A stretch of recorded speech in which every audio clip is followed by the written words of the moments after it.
What's up, folks? Coach Cheney, recruiting, football, and life.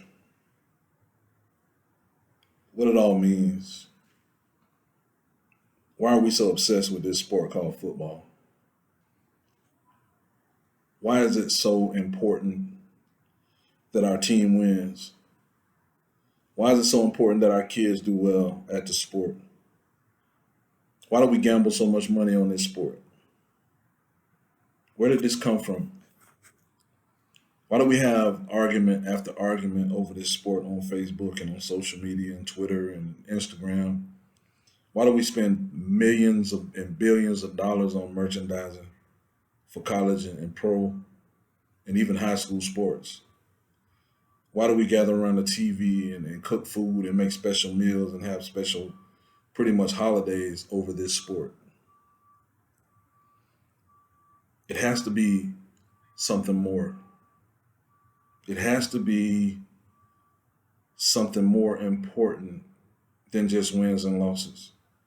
This sport has it has to have affected lives deeper than just hey we went 10-1, or hey we won the Super Bowl, or hey we we won district, or won the conference, or won the ACC every year.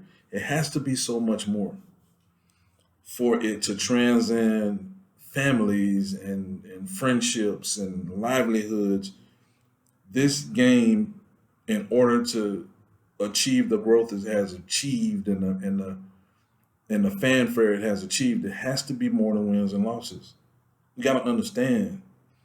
Somebody woke up one day and said, "Hey, there's a ball in the corner. Let's make up this game and call it football." Somebody woke up one morning and said, "Hey, I'm tired of driving. I'm trying to driving a car across country.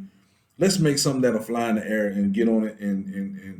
And somebody looked at him and said, "Man, you dumb as hell. No, it's impossible." But everything starts with a thought, folks. And God makes it transform or morph into what He fits in His plans. We talk about wins, we talk about losses, we talk about coaching, and we talk about things that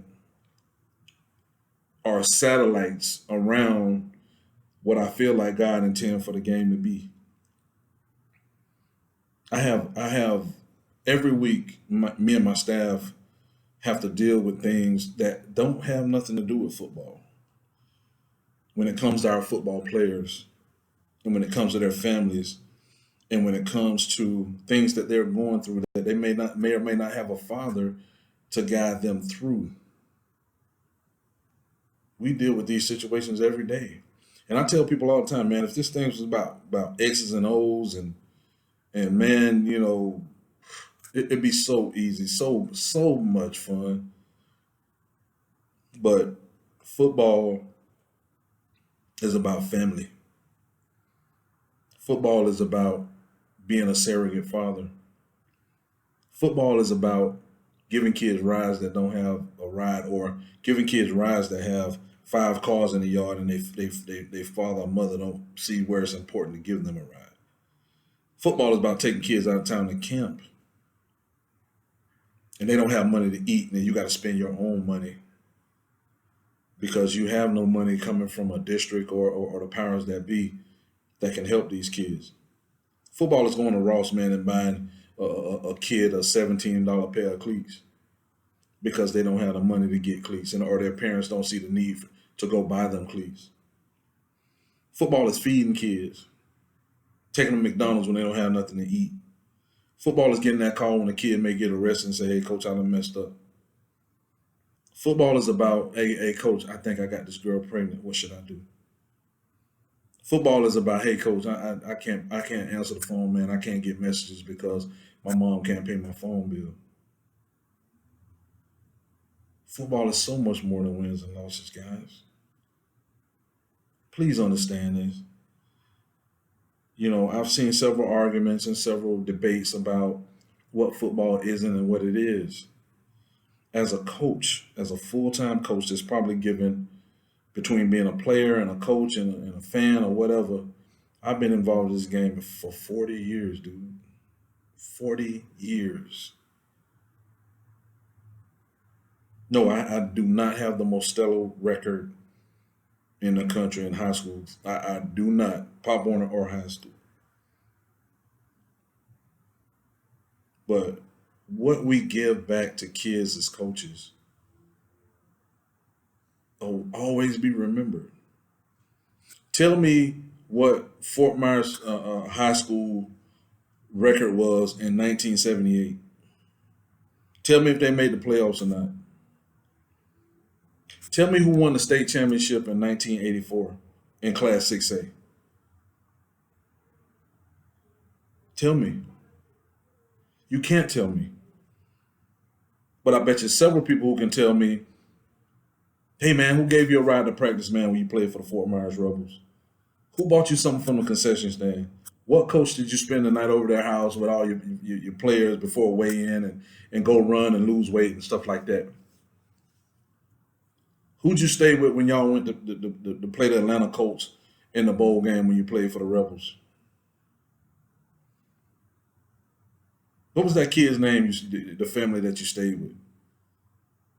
Who was your defensive line coach when you played for the Tiny Mates? All those facts can be remembered. But nobody remembers wins and losses. Most people can't even tell you who played in the Super Bowl 2 years ago. But everybody can tell you, everybody who played a sport can tell you the name of their coach. Everybody. Everybody remembers. And the coach that was the toughest on them is the coach that they remember. The coach who challenged them, the coach who would not let them act a fool, the coach who would keep them in line. That's the guy they remember. So, I mean, my thing is, I don't have problems with what's being said on social media. I really don't. But I want to clear some things up about what this game is about, what it means to me. May not mean the same thing to everybody. Some people will say, "Hey, man, this football. We want to win. That's it." I played at Florida State University. We won a lot of games. We won a lot of games. But man, those wins are like the last thing I remember. The things I remember is being in the dorm with my homeboys, going through mat drills, going to parties, going to class and cracking in class, cracking on the bus, cracking on the plane. Coach Amata making me do agility drills in my street clothes when I tried to skip practice. Coaches coming to the classroom, making the classroom, making sure you're in class. That's football, man. That's what you remember. The friends you met who didn't play football. People who doing well who went to Florida State with me. Who were in the same class. Your Ben Crumps. Guy fighting for justice. You remember those people. Sister Shay spreading the gospel on the internet, on social media. The people you lost, Todd McIntosh, fellow defensive lineman at Florida State. Carl Simpson, best friend at Florida State. LaVon Brown, Reggie Freeman, Marvin Jones, Earl McCorvey, John Weiss. I couldn't tell you how many games we won in 1989. Won a lot of them. But I can't really be specific, but I can specifically tell you we had a good time at Freaknik. We had a good time at Black Beach Week. So, man, I get what you're saying. I get what people say. I understand. Coaching could be better. Administration could be better. School district could be better when it comes to sports. But, man, you guys are not seeing the forest for the trees. There's a lot of kids out here hurting, man. And there's a lot of people putting pressure on these kids to sign these, scholarships to put on social media, I've been blessed to receive an offer, but can't even write a paper, can't maintain a right GPA, can't pass the SAT or ACT. But so much pressure is on these kids to sign a college scholarship. Then you got pressure coming about winning. Hey, I want y'all. You got to go to another program because y'all not winning. You got to go to another program because you ain't gonna sign. You know it's only like 1% to 2% of high school athletes sign D1. 1 to 2% out of every kid that's playing is a D1 kid. Do your research. And the kids that go under D1, D2, D3, NAIA, they got to pay a lot of money to go to school. Those are not full scholarship situations. They either got to get bogged down with student loans or they got to pay a lot of money to go to school.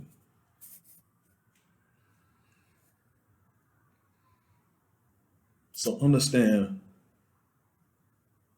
what the game is about. And if you don't agree with me, that's fine. But my coaching staff, Anthony Dixon, Jarvis Kitchen, Manny Evans, Ryan Mantell, Rob Sanders, Mo Carson, Leon Hutchins, Taj Houghton, Jalen Houghton, Sakari Newman. Those guys go out of their way, man, to help kids. Out of their way. They will not let a kid be treated any different than their own kid. And that's what this is about. Yeah, we want to win. The number one thing on our goal board every year is win a state championship. Every year. And we'll take the criticism for not winning all the games. But remember, when people say, hey, you're loaded with D1 talent, we got 50 kids on varsity, 2 kids with D1 offers. It's 1%. I'm telling you, it's only 1 to 2% that are going to go D1. If it's 2% going D1, only 1% will be there after 4 years. That's how serious the pressure gets when the game gets on that level. That's how serious the demands are. So kudos, man, to places like Naples High School, Miami Northwestern, guys winning year in and year out. Kudos to them, man. I'm striving to get to that level. And me and my staff are making sure that we do everything we can to prepare our kids and our coaches to get to that level. Man, football is so much more. It's so much more. And until you live it every day, it's really hard to comprehend. So I don't get mad at the comments, man. I really don't, man. It's cool. I think social media is a great thing. It's a great outlet for people to let their feelings be shown and be known. But man, think about what I'm saying. Think about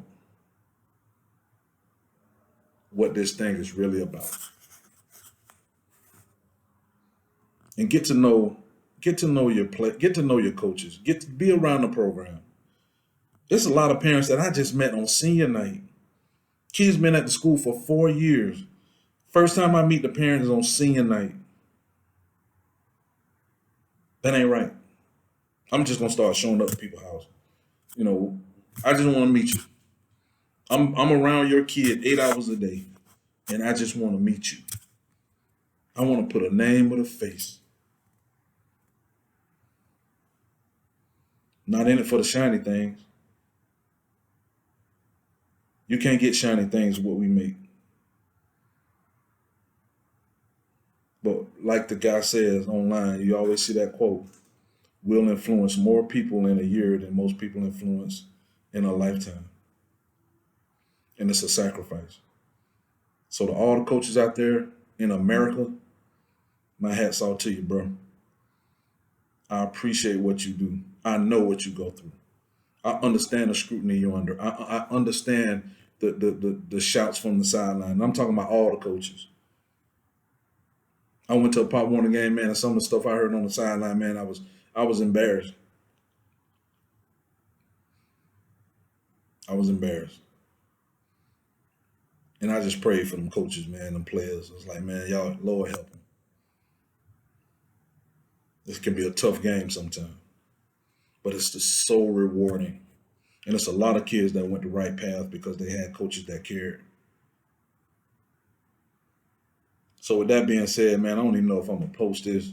I'm gonna think about it, I'm gonna pray on it. But those are my feelings.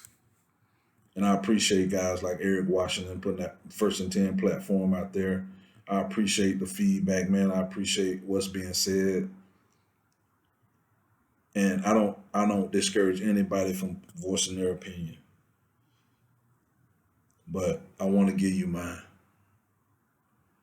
Hey man, it's Coach Chaney signing off, man. And I pray for all the young men out there playing the game. And I pray for the men that are coaching the game because you mean the world to me. Boat up.